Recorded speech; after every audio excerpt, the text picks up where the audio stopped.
হাতে মারতেছি আমি। এদিকে এই পর্যন্ত মনে করেন যে ক্লিয়ার।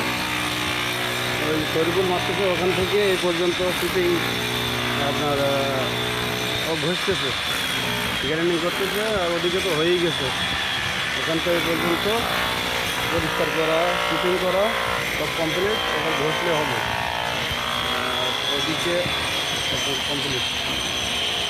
তো পাইপটা উঁচা করে দিয়েছে, পাইপের নিচটা মারতে হবে হালকা করে। ওই পাইপগুলো সব উঁচা করে দিয়েছে। কেবল কাজ শেষ হইলো পাইপের কাম। এই অবস্থা।